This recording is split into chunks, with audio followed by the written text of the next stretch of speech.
આપણે આ દાળ સુખેરી અને જ ભરાવા જ આવી આજ તો રીધિ જો અત્યારે જમવા બેસી ગઈ છે. તારે વિડીયો જોતા ખબર પડી મને તો હાજે જોઈએ તારે કેટલો હે શીખર. હેલો નમસ્કાર દોસ્તો, આજનો વ્લોગ સ્ટાર્ટ કરીએ છીએ. સવારમાં રવિવારે હે ને સવારમાં હું જતો રહ્યો હતો દડા રમવા. અહીંયા નહોતો આવ્યો ઘરે, પરબારો જ્યો હતો. અને રિદ્ધિની મમ્મીને ખબર પડી આજે, કેમ કે કાલે હું કામ ઉપર જતો રહ્યો એટલે કાલ તો કાંઈ કહેવા ના મળ્યું. અત્યારમાં વધારે ભાઈ અહીંયા ઢાબા ઉપર આ પડદો બાંધતી હતી. આ પડદો બાંધવાનો હે હવે આ જગ્યા ઉપર આટલા બધી. તો ચાલો એ મદદ કરાવીએ. એ બાંધેલો હે વારો તો પડદો પહેરાવી દીધો આપણે. બસ આંટી મારવાની બાકી રહી છે. તો અમે આ પડદો બાંધી નાખ્યો છે અને રીતિ તૈયાર થઈ ગઈ છે બાલ મંદિર જવા માટે. હેડતે જવાનું.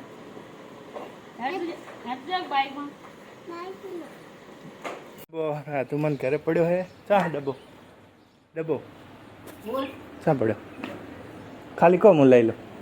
હા રા આઈજી બાલ મંદિર. હા તે હું ઘર જાઉં રો. ટાટા ટાટા.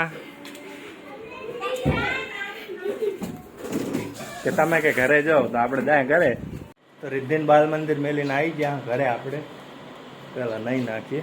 આપણે નહીં આવી ગયા અને આપણે જમવાનું તૈયાર છે. તો આજે જમવામાં છે દાળ ભાત. આપણે પહોંચી ગયા મોટી આપણી આ દાળ સુખેરી અને જ ભરાવા જ આવી આજ તો. આપણે પહોંચી ગયા હતા રાધનપુર દાંતના દવાખાને અને દાઢ બહુ જ દુખતી હતી એટલે ટાટા પાણીનો બોટલ લાવ્યો અને એને શેક લેતો હતો. ડૉક્ટર સાહેબે કીધું કે તમારે આ દાઢ ભરાવવી જ પડશે કાં તો ગઢાવવી પડશે. આપણે કહી દીધું કે ભરાઈ નાખો, આ દર્દથી છુટકારો અપાવો ખાલી. તો એમને ઇન્જેક્શન આપ્યું એક, અને આ હુનું થતું હતું તો એક ભાગ હુનો થતો હતો અને એક ભાગ એમને રહેતો હતો. તો આપણો એક ભાગ હુજી ગયો હતો એવું લાગતું હતું પણ હુજ્યો નહોતો, હુનું થઈ ગયું હતું. ત્યાં દવાખાને આ કામકાજ તો ચાલુ જ હોય. અને અહીંયા આવતો હતો આપણો ભાઈબંધ સંજય, એ મળવા આવતો હતો. અહીંયા જ નોકરી કરે રાધનપુરમાં જ.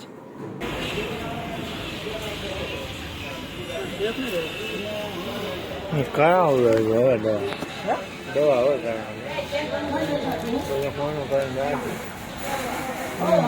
આ તો કઈ હેજ નહીં એવું લાગે. શું કરવા ભરાવાની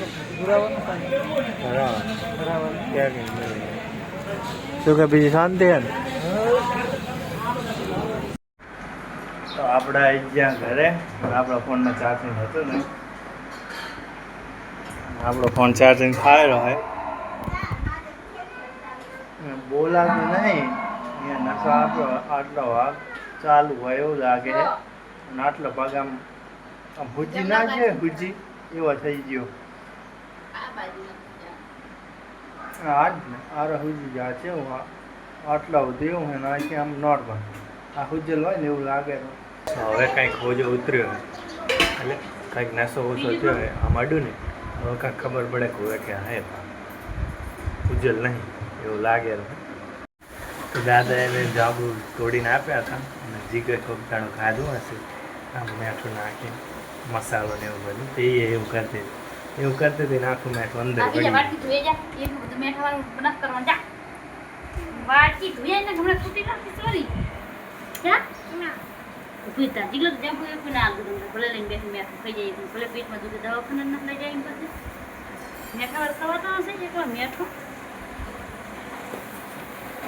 તો રીધિ જો અત્યારે જમવા બેસી ગઈ છે અને પ્રતિક અમારે રમેરા ગાડીમાં. હા અમારે પ્રતિકભાઈ. તો આપણે દવા પી લઈએ. ભાઈ ખાઈ લીધું.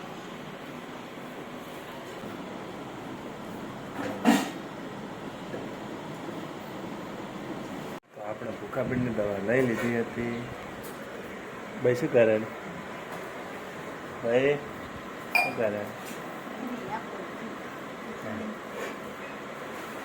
ભાઈ નિત્યને આખું રહી છે અને અહીંયા વારું તૈયાર થાય. બધું ગોઠવાય તો આપણે જમી લઈએ કેમ તો ભૂખ બહુ લાગે અમારાનું કાંઈ ગાલ નહીં આજે ચરકટ છે હો. તો આજે ભાઈ પહેલી વખત છાશ વગર વાળું કર્યું. છાશ પીતા વગર ચાલે જ નહીં પણ આજે નહીં પીધું. તો અત્યારે તો દવા બધી મેં ઘરી નાખી હતી અને આજે પહેલો દાડો હતો તો નસો ઉતરી ગયો. હવે ખબર પડે રહી કે આવી રીતનું હોય કામકાજ થયું. હજુ લગભગ 3 થી 4 દિવસ જવાનું હોય તો જોઈએ કેવું રહે. તો આજનો વ્લોગ તો અહીંયા એન્ડ કરીએ છીએ. જો સારું લાગે હોય તો લાઇક શેર અને સબસ્ક્રાઈબ કરી નાખજો. થેન્ક યુ સો મચ અને આવા નવા વિડીયો જોવા માટે ફોલો કરી નાખજો. Bye bye.